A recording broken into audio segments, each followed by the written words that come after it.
आम एफर्ट से खास फिल्में नहीं बनती।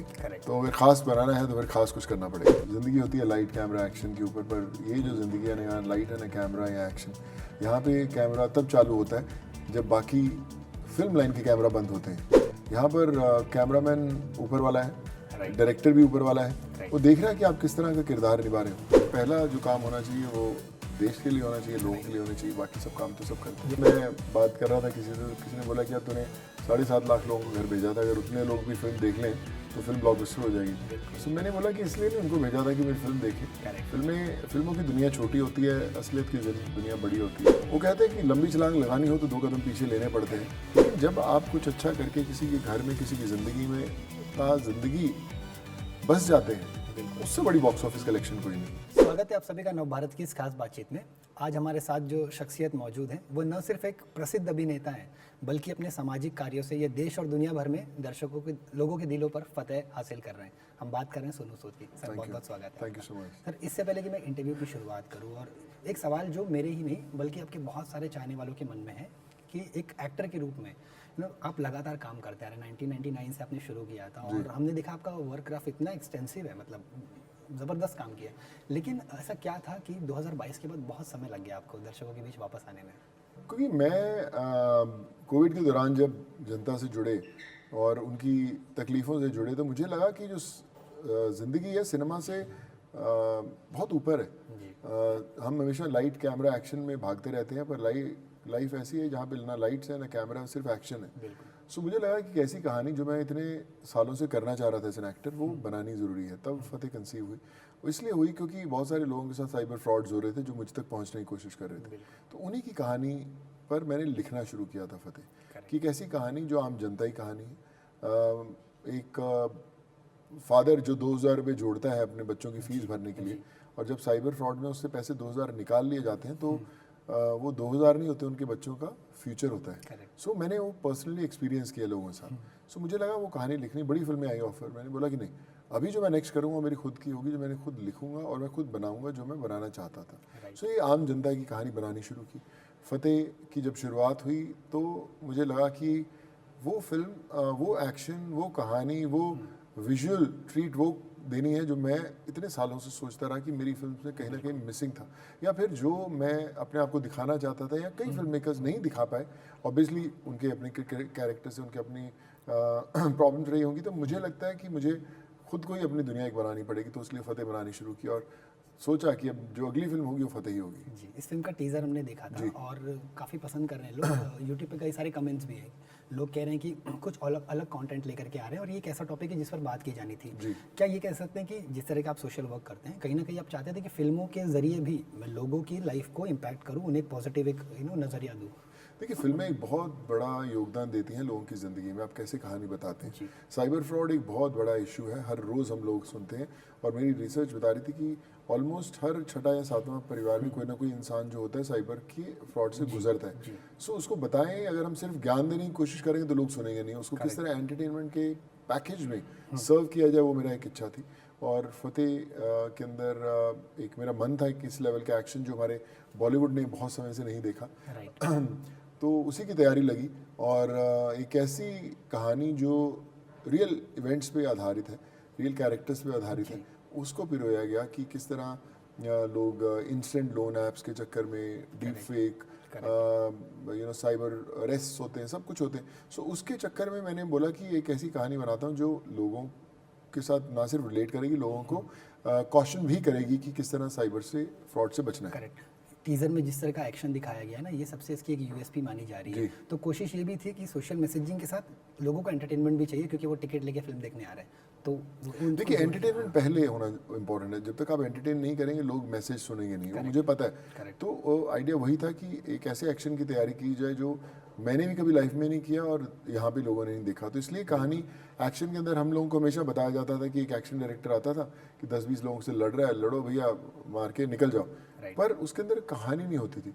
तो मैंने पहले इसकी कहानी लिखनी शुरू की कि किस तरह ये फतेह लड़ेगा, क्यों लड़ रहा है, क्या इसके पास औजार क्या क्या है, किस तरह आम चीज़ें, अगर ये कप पड़ा हो तो कप को वेपन बना लिया, पेन पड़ा है तो पेन को ले लिया, बुक पड़ी है तो बुक को ले लिया। तो पूरी फिल्म के कैरेक्टर उन्हीं चीज़ों से खेलता है। तो वो इसका एक यूएसपी था। और उसके अंदर एक एक्शन सीक्वेंस भी है जो उसको 3.5 मिनट का नो कट है, जिसमें कोई कट ही नहीं है पूरी एक्शन सीक्वेंस में। 2.5 महीने प्रेप हुआ था उसका, बाहर से मैक्सिको थे, साउथ अफ्रीका से लोग बुलाए गए उस एक्शन के लिए। सो आई बिलीव्ड कि आम एफर्ट से खास फिल्में नहीं बनती, Correct. तो अगर खास बनाना है तो फिर खास कुछ करना पड़ेगा। जी, एक्शन की जैसे आपने बात की तो ना यूट्यूब पे मैं कई सारे कमेंट्स देख रहे थे हम, और हमने फैंस की तरफ से को सवाल लिया। लोगों के मन में ये भी है कि फिल्म बहुत अच्छी बन करके आ रही है, और कोई भी काम बनता है तो कलेक्टिवली बहुत सारे रेफरेंसेस भी लिए जाते हैं। Right. तो क्या जॉन विक के उससे भी इंस्पायर्ड है? लोगों का कहना है कि कुछ कुछ अंदाज उसका है, जैसे टीजर में एक सीन है जहाँ पे आप हैमर से हिट करते हैं, तो कह रहे हैं कि ये बहुत परफेक्ट लग रहा है, मतलब कुछ उसकी तरह। तो क्या देखिए, मुझे लगता है कि हम जब एक्टर बनने जाते हैं तो कोई ना कोई एक्टर इंस्पायर करता है, मूवीज इंस्पायर करती, फिर हमारे अंदर जोश होता है कि भी एक्टर करें, या कोई भी हो। मुझे लगता है अगर आप जर्नलिज्म की बात भी करें तो कोई ना कोई जर्नलिस्ट इंस्पायर करता है, यार मुझे ऐसा बनना है। सो मुझे भी जॉन विक बड़ी अच्छी लगती है, बड़ी हॉलीवुड की फिल्मों से मैं भी बहुत प्रभावित होता हूँ। और अब जब किसी से इंस्पायर होते हैं तो एक चैलेंज होता है कि भैया आप उतना अच्छा कैसे कर पाओगे कि भैया यार एक किसी ने स्टैंडर्ड सेट कर दिया कि भैया इस लेवल का स्टैंडर्ड है, उसके बराबर कैसे पहुंच पाओगे? तब आपको और बेहतर करना पड़ता है। सो जब फिल्म को कंपैरिजन किया जाता है कि यार जॉन विक जैसी है, या ट्रांसपोर्टर जैसी है, या कोई जेम्स बॉन्ड जैसी फिल्म है, सो आप सोचिए कि आपका लोगों की जो एक्सपेक्टेशन है किस लेवल तक पहुँच गई है, तो आपको कितना अच्छा करना पड़ेगा। विश्वास मानिए, जब हम एडिट भी कर रहे थे, लोग आके देखते तो बोलते थे कि यार ये इंडियन सिनेमा के लिए एक ऐसा एक्शन है जो लोग रेफरेंस के लिए याद रखेंगे इसको। सो चैलेंज यही था खुद के। मैंने ये 2-3 ऐसी एक्शन सीक्वेंस पंजाब में हम लोगों ने बहुत बड़ा एक शेड्यूल किया था, और जब धीरे आखिरी वाला एक्शन किया, वो एक्शन कमज़ोर लगने लगा अचानक। अरे यार ये तो इतना दमदार लग रहा है, हमने पूरा का पूरा चंक निकाल दिया वाला सेक्शन कि यार अगर करेंगे तो बेस्ट करेंगे, नहीं तो नहीं करेंगे। सो आई थिंक एवरी डे एक खुद के लिए चैलेंज डालते थे कि तुम ऐसा क्या कर सकते हो जो तुम्हें लगता है कि इम्पॉसिबल है, तो उस इम्पॉसिबल को अचीव करने की हर रोज कोशिश रहती है। आपके लिए एक चैलेंज भी था कहीं ना कहीं, क्योंकि पर्दे से कुछ टाइम के लिए आप जैसे सोशल वर्क में जुड़ गए थे, वापस से स्क्रीन पर आना और इतने हाई ऑक्टेन एक्शन सीन्स के साथ वापसी करना, चैलेंज भी था आपके लिए कहीं ना कहीं? वो कहते हैं कि लंबी छलांग लगानी हो तो 2 कदम पीछे लेने पड़ते हैं, तो इसलिए 1 कदम पीछे लिए थे। और आपका 2 कदम भी तो बहुत अच्छे कार्य के लिए था। हाँ बिल्कुल, वो सबसे इम्पोर्टेंट है, मकसद तो वही है लाइफ का।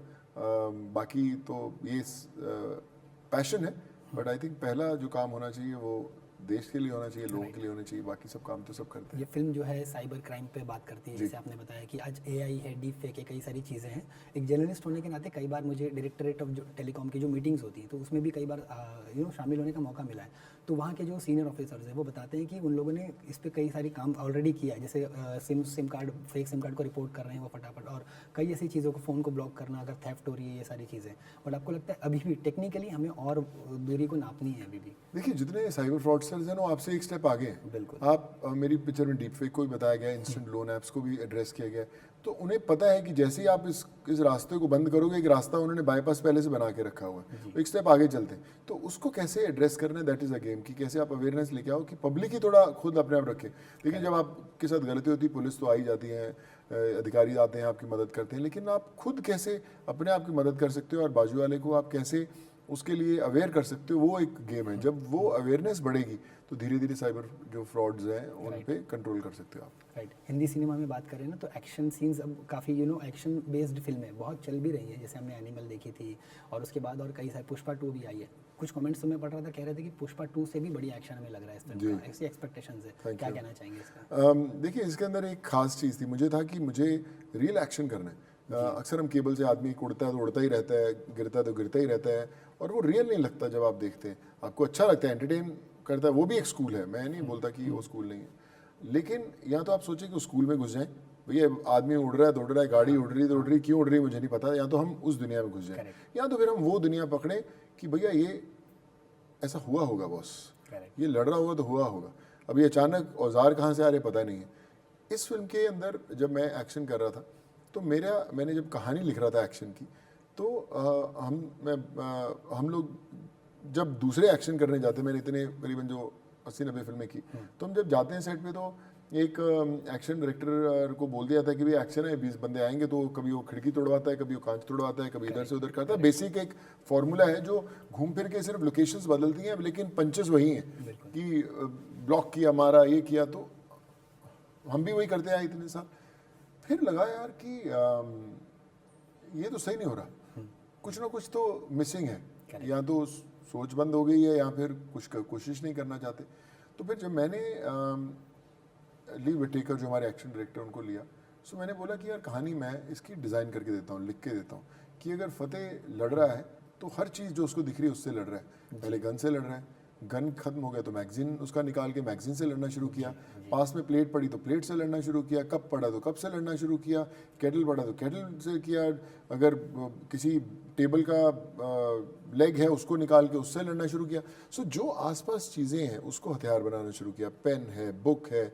सो लोगों को रिलेटेबल लगना शुरू होता है कि अरे हाँ ये तो है, नहीं तो अचानक लोग सोचेंगे गन कहाँ से आ गई अचानक, ये कहाँ से निकाल लिया इसने। सो आइडिया है कि जब आप अपने आप से सवाल पूछते हैं और उसका अगर आप जवाब देने में समर्थ हैं तभी वो बिलीवेबल लगेगा। तो आइडिया ये था कि एक बिलीवेबल दुनिया, एक बिलीवेबल एक्शन। करेक्ट। सुनो सर, जो गुड कर्मा कहते हैं ना, जो आपने किया है जी। उसकी वजह से क्योंकि वैसे तो फिल्म का कंटेंट भी बहुत लोगों को ये प्रॉमिसिंग लग ही रहा है, साथ ही साथ कई लोगों ने कमेंट्स ये भी किए थे कि इस बंदे ने ज़रूरत के टाइम पे देश की मदद की थी, अब इसकी फिल्म आ रही है, अब हमको मदद करनी है, हमको इस फिल्म को आगे ले जाना है। किस तरह का रिएक्शन है आपका इस पर? बड़ा अच्छा इमोशनल लगता है, पर मुझे लगता है कि इसलिए नहीं कि मैंने मदद की इसलिए फिल्म देखनी चाहिए। उस दिन मैं बात कर रहा था किसी ने बोला कि यार तूने 7.5 लाख लोगों को घर भेजा था, अगर उतने लोग भी फिल्म देख लें तो फिल्म ब्लॉकबस्टर हो जाएगी। सो मैंने बोला कि इसलिए नहीं उनको भेजा था कि मेरी फिल्म देखें। फिल्मों की दुनिया छोटी होती है, असलियत की दुनिया बड़ी होती है। आज भी जब मैं जाता हूँ, लोगों से मिलता हूँ तो अच्छा लगता है। मैं पीछे एक जर्नलिस्ट कभी आपसे पहले इंटरव्यू खत्म किया, उनके साथ मैं कोविड में जुड़ा था, मदद कर पाया, मुझे पता नहीं था, मैं जानता भी नहीं था। लेकिन वो जो एक्सपीरियंस होता है, जो वो फीलिंग होती है, वो सिनेमा से बहुत ऊपर होती है। आपकी फिल्म 500 करोड़ कमाए, 1000 कमाए, 2000 कमाए, वो इंपॉर्टेंट नहीं है। वो फिर एक दूसरी फिल्म आएगी जो उसका रिकॉर्ड तोड़ेगी, फिर तीसरी आएगी 4 साल बाद उसका रिकॉर्ड तोड़ेगी।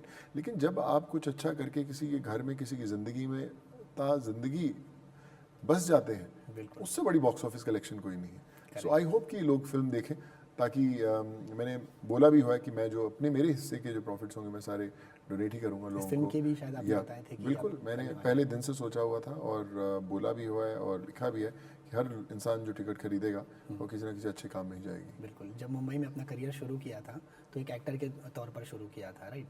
अब आपको लोग एक एक्टर से ज़्यादा एक एक कहते हैं ना कि कोरोना के टाइम पे एक समाज सेवक के रूप में आपको ज़्यादा लोग पसंद कर रहे हैं। इस दो आइडेंटिटी के बीच में बैलेंस क्रिएट करना आपके लिए कितना मुश्किल है? मैं देखिए वही बात कर रहा था कि ज़िंदगी होती है लाइट कैमरा एक्शन के ऊपर, पर ये जो ज़िंदगी है ना, यहाँ लाइट है ना कैमरा या एक्शन।